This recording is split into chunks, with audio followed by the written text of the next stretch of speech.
என்னையோடு மேலான தமிழ் பெருங்குடி மக்களே, உங்கள் அனைவருக்கும் மேலரசம்பட்டு சமூகத்தின் பணிவான வணக்கங்கள். அன்பு உறவுகளே, நம்முடைய சேனலை நீங்கள் பார்ப்பது இதுவே முதல் முறையாக இருந்தால் நம்முடைய காணொலிகள் தொடர்ந்து உங்களுக்கு வர வேண்டும் என்றால் உடனே சப்ஸ்கிரைப் செய்து கொள்ளுங்கள். தொடர்ந்து நம்முடைய காணொலி பற்றின உங்களுடைய மேலான கருத்துக்களை கருத்துரை பகுதிகளை தவறாமல் பதிவு செய்யுங்கள். அன்பு உறவுகளே, வாருங்கள் இப்பொழுது காணொலிக்குள்ளே செல்லுவோம். 24 மக்களவைத் தேர்தல் வாக்குப்பதிவு முடிந்துவிட்டது. அடுத்த வாக்குப்பதிவு 2026 சட்டமன்ற தேர்தலுக்கு தான். அந்த வேலைக்கான கையூட்ட பெறுவதற்கு இப்பொழுதே ஆரம்பித்து விட்டார்கள் தமிழ்நாட்டில் இருக்கின்ற ஊடகவியலாளர்கள். நான் யாரை சொல்ல வரேன் அப்படின்னு சிலருக்கு தெரியலாம், சிலருக்கு தெரியாமலும் இருக்கலாம். தெரியாதவர்கள் இவருடைய இந்த போட்டோவை பாருங்க. இவர் தான் அந்த உருட்டல் மன்னன். இந்த உருட்டல் மன்னன் வந்துட்டு 2026க்கு இப்பொழுதே விரிச்சு போட்டார் துண்டை. தமிழ்நாட்டில் 2026 சீமான் தான் முதலமைச்சர். எடப்பாடி பழனிசாமி சீமானை விட பின்னுக்கு தள்ளப்படுவார் 2026. 2026 சட்டமன்ற தேர்தலில் தமிழ்நாட்டின் முதல்வராக சீமான் வருவதை யாராலும் தடுக்க முடியாது. ஏன்னா கடந்த தேர்தலில் 7 விழுக்காடு வாக்கு எடுத்த சீமான் இந்த தேர்தலில் 10 விழுக்காடு வாக்கு எடுத்தாலும் ஆச்சரியப்படுவதற்கு இல்லை. ஆனால் 10 விழுக்காடு எடுக்கிற சீமான் தொடர்ந்து 2026 தனித்து நின்றால் அவர் 20 விழுக்காடு வாக்கு 25 விழுக்காடு வாக்கு கூட எடுப்பதற்கு வாய்ப்புகள் இருக்கிறது. பஞ்சாப்ல வந்துட்டு எப்படி ஆம் ஆத்மி ஆட்சி அதிகாரத்தை கைப்பற்றியதோ, டெல்லியில எப்படி அரவிந்த் கெஜ்ரிவால் கைப்பற்றினாரோ, அதுபோல தமிழ்நாட்டில் ஆட்சி அதிகாரத்தை சீமான் கைப்பற்றி விடுவார் அப்படின்னு உருட்டி தள்ளுறாரு. ஊடகங்கள் புல்லா ஜலஜலஜலான்னு போகுது. ஏன்னா அவர் உருட்ட அந்த மாதிரி, அதனால அது உருண்டோடுது. நம்ம இப்பவும் சொல்றோம், சீமானை நம்ம குறைத்து மதிப்பிடலை. சீமானுடைய திறமையின் மீது தமிழ்நாட்டு மக்கள் வைத்திருக்கின்ற நம்பிக்கையை நம்ம இப்பவும் மதிக்கிறோம். அந்த நம்பிக்கையை நீங்க எப்பொழுது காப்பாற்றுவீங்க? 14 ஆண்டுகள் அரசியல் செஞ்சிட்டீங்க. 2026 தேர்தலை முடிச்சிட்டீங்க. 2024 வந்துட்டு 0 தான். 2024 முடிஞ்சதுன்னா அடுத்து 2029 தான் திரும்ப பாராளுமன்றம். 2029 பாராளுமன்றம் வரைக்கும் அடுத்து நாம் தமிழர் கட்சி காத்துக்கிட்டு இருக்கணும். எதுக்கு? அரசியல் அதிகாரத்துக்கு. அதன் பிறகு 2026 சட்டமன்றம். 2026 சட்டமன்றம் வந்த உடனே சட்டமன்றத்தில் அப்படியே சீமான் போயிட்டு நேராக களத்தில் நின்ன உடனே சீமானு இப்போ ஏற்கனவே 15 ஆண்டுகளாக சீமானுக்கு வாக்களித்த மக்கள்ல இருந்து இன்னொரு 5 லட்சம் மக்கள் அதிகமாக வாக்களிக்கலாம். அந்த 5 லட்சம் மக்கள் அதிகமாக வாக்களித்த உடனே தமிழ்நாட்டு முதலமைச்சர் ஆயிட முடியுமா சீமான்? இதுவெல்லாம் கடந்த கால வரலாறுகள். நான் வந்துட்டு சீமானை இப்பொழுதும் குறைத்து மதிப்பிடலை. பாட்டாளி மக்கள் கட்சியின் தலைவர் டாக்டர் அன்புமணி அவர்கள் 2016 தமிழ்நாட்டில் தனித்து நின்ற பொழுது தமிழ்நாட்டில் உள்ள அரசியல் கட்சிகள் அனைத்துமே அதிர்ந்து போனது. அந்த அதிர்ச்சியில தான் மு.க. ஸ்டாலின் வாயில ஒளறி கொட்டிட்டாரு. என்னன்னே, நாங்கள் ஆட்சிக்கு வந்தால் நாங்களும் முதல் கையெழுத்து பூரண மது விலக்கு. அதைத்தான் கனிமொழியும் வாயில என்ன வருதுன்னு தெரியாத ஒளறி கொட்டிட்டு இன்னைக்கு செய்தியாளர்கள் கேள்வி கேட்டா ஓட்டம் பிடிச்சு ஓடுறாங்க கனிமொழி. இதுவெல்லாம் யாரால் வந்தது? தமிழ்நாட்டில் அன்புமணி என்ற ஒரு மாபெரும் ஆளுமையால வந்தது. தமிழ்நாட்டில் உள்ள அரசியல்வாதிகளும் சரி, தனிநபர்களும் சரி, டாக்டர் அன்புமணி அவர்களை யார் ஒருவர் குறைத்து மதிப்பிடுகிறீர்களோ உங்களுக்கு சாதி வெறி இருக்கிறது என்பது தானாக தெரிஞ்சிடும். அந்த வார்த்தைகளிலிருந்தே உங்களுக்கு இருக்கின்ற சாதி வெறி வெளிப்பட்டுடுது. புரியுதுங்களா? ஏன்னா தமிழ்நாட்டில் இருக்கின்ற அரசியல் தலைவர்களிலேயே இன்று இருக்கின்ற அரசியல் சூழ்நிலைக்கு மிக மிக மிக அவசியமான ஒரு தலைவர் டாக்டர் அன்புமணி. ஆனா மக்கள் அவரை பயன்படுத்தி கொள்ள தவறுகிறார்கள். காலத்தின் கொடுமை இது. மு.க. ஸ்டாலின் போன்ற ஒரு மனிதர் தமிழ்நாட்டின் அவசியமா? ஏற்கனவே தமிழ்நாட்டிற்கு கேடு விளைந்து கொண்டிருக்கிறது. அந்த கேடோடு கேடாக மிகப்பெரிய பெருக்கேடாக இந்த கேடு 5 ஆண்டுகளுக்கு மக்கள் கால சுத்திடுச்சு. அதற்கு காரணம் மக்களே. மீண்டும் இப்படி ஒரு அநீதி நடந்துவிடக் கூடாது என்பதற்காகத்தான் நம்ம எல்லாம் போராடுறோம். ஆனா மக்களுக்கு புரிதல் இல்லை. மக்கள் புரிகின்ற நிலைக்கு அவர்களை விடுவதே இல்லை. ஏனென்றால் சுயநினைவோடு ஒரு மனிதன் இருந்தால் அவனுக்கு சிந்தனைகள் பிறக்கும். அவனை சுயநினைவுக்கே வராதபடி காலையில தூங்கி எழுந்தா மதுக்கடை, திரும்ப வேலையை முடிச்சுட்டு போனா மதுக்கடை, வீட்டுக்கு போகும்போதும் மயக்கத்திலேயே போறான், வீட்டில இருந்து வெளியே வரும்போதும் மயக்கத்திலேயே வரான்.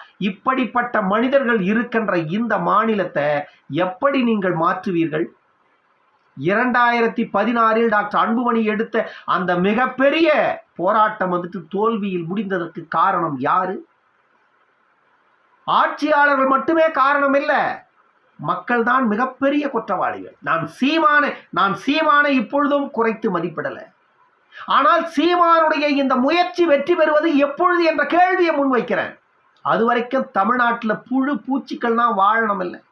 இந்த திராவிட கட்சிகள் இன்னும் ஒரு 5 ஆண்டு இன்னும் ஒரு 5 ஆண்டு என்று தொடர்ந்து ஒரு 10 ஆண்டு ஆட்சி அதிகாரத்தை கைப்பற்றிக்கிட்டா, ஏற்கனவே 1967 தொடங்கி இந்த 57 ஆண்டு காலமாக பல தலைமுறைகள் தமிழ் மண்ணில் விழுந்து போய் எழுந்து நிற்க முடியாம போராடிட்டு இருக்கும். விழுந்து போன தலைமுறைகளில் ஒருவன் தான் நானும். விழுந்து போன தலைமுறைகளில் ஒருவன் தான் நானும். என் பிள்ளையும் விழுந்து விடக்கூடாதுன்னு நானு கத்துறேன். ஏன்னா என் தாத்தன் படிக்கல, எங்க அப்பா படிக்கல, நானும் படிக்கல. நாளைக்கு என் பிள்ளையும் இதே நிலம்னா அப்புறம் என்னுடைய குடும்பம் என்னைக்கடா முதல் தலைமுறை பட்டதாரிகளை சந்திக்கிறது? என்னுடைய குடும்பம் என்றைக்கு முதல் தலைமுறை பட்டதாரிகளை சந்திக்கிறது? என்றைக்கு என்னுடைய குடும்பத்தில் இருந்து ஒரு அரசு ஊழியரை நாங்கள் எதிர்பார்ப்பது? எங்களுக்கு இந்த அரசாங்கம் கொடுத்திருக்கின்றது என்ன? சாராயம். எங்க தாத்தன் குடிகாரன், என் அப்பன் குடிகாரன், இன்னைக்கு நானும் குடிகாரனா, நாளைக்கு என் புள்ள மட்டும் என்ன நீதிமானா வந்துருவானா இந்த மாநிலத்துல? தாத்தன் செஞ்சதை அப்பன் செஞ்சான், அப்பன் செஞ்சதை புள்ள செஞ்சான், புள்ள செஞ்சதை பேரன் இன்னைக்கு நான் செஞ்சுட்டு இருக்கிறேன். நான் செய்யறத நாளைக்கு என் புள்ள செய்ய போறான். எங்களுக்கெல்லாம் நீங்கள் கொடுத்தது இதுதானே. இதை மாற்ற வேண்டும் என்பதற்காகத்தானே அன்புமணி அவர்கள் இவ்வளவு பெரிய போராட்டத்தை இத்தனை ஆண்டு காலமா முன்னெடுக்கிறாரு. அன்புமணியை குறை சொல்லுகின்ற எவனுக்காவது சாதியை கடந்து அன்புமணியை பார்த்திருப்பீர்களா? நீங்கள் சாதியை கடந்து நீங்கள் அன்புமணியை பார்த்தீங்கன்னா காமராஜரை போல தெரிவார் அன்புமணி. ஆனால் உங்களுடைய பார்வைகள் எல்லாம் எப்படி இருக்கிறது? அன்புமணியை பார்த்தால் ஒரு சாதி ரீதியாகத்தான் பார்க்கிறீர்கள். தமிழ்நாட்டில் இருக்கின்ற ஒரு பெரும்பான்மை சமூகத்தை சார்ந்த ஒரு தலைவன் உயர்ந்து நின்றுட்டா அவனை சாதி தலைவனாக சித்தரிச்சிடணும். பெரும்பான்மை சமூகத்தை சார்ந்த ஒருவன் உயர் பொறுப்புக்கு வந்துட்டா உங்களை மாதிரி வந்தேரி மாநிலத்தில் அதிகாரத்தை கைப்பற்றியவர்களுக்கெல்லாம் ஆட்சி அதிகாரம் பறிபோயிடும். ஆகையால தமிழ்நாட்டில் உள்ள பெரும்பான்மை சமூகத்தின் தலைவர்கள் எல்லாரையுமே எங்கேயோ ஒரு இடத்துல அடிபணிய வைத்துக் கொள்ளணும். திருமாவளவன் அவர்கள் ஏற்கனவே சிதம்பரம் தொகுதியில 2 முறை வெற்றி பெற்றார். ஆனால் சிதம்பரம் தொகுதிக்கு ஒரு ஆணியும் பிடுங்கி போடலை. 3வது முறையாக இப்போ அங்கே போய் நின்று கண்ணில் தண்ணி விட்டு மக்கள்கிட்ட ஓட்டு கேட்குறாரு. நீ அந்த தொகுதி வாழ் மக்களுக்கு செய்ய வேண்டிய தேவைகளை சேவையாக செய்திருந்தா நீங்கள் அந்த தொகுதிக்கு உள்ள காலை எடுத்து வைக்கலனா கூட தொகுதி வாழ் மக்கள் அத்தனை பேரும் உங்களுக்கு ஓட்டு போட்டுருவாங்க. நீங்கள் போய் அந்த மக்கள்கிட்ட அழுது ஓட்டு கேட்க வேண்டிய அவசியம் இருந்திருக்காது. தமிழ்நாட்டில் ஒழிக்கப்பட வேண்டிய இயக்கம் திமுக அதிமுக அப்படின்னு நம்ம பேசுறோம். ஆனால் திருமாவளவன் தமிழ்நாட்டில் திராவிட முன்னேற்ற கழகத்தை விட ஒரு சிறந்த இயக்கம் இந்தியாவிலேயே இல்லை அப்படின்னு பேசுறார். எல்லா விஷயத்திலும் இந்தியாவிலேயே திராவிட முன்னேற்ற கழகத்தை போன்ற ஒரு இயக்கம் இல்லை. மணல் கொள்ளையா இருக்கட்டும், மலை கொள்ளையா இருக்கட்டும், கனிம கொள்ளையா இருக்கட்டும், சாராய கொள்ளையா இருக்கட்டும், கஞ்சா கொள்ளையா இருக்கட்டும், எத்தனை கொள்ளைகள் இருக்குதோ அத்தனை கொள்ளைகளும் ஊழல் என்று எடுத்துக்கொண்டால் திமுகவை மிஞ்சுவதற்கு உலகத்திலே எந்த அரசியல் கட்சிகளும் இல்லை.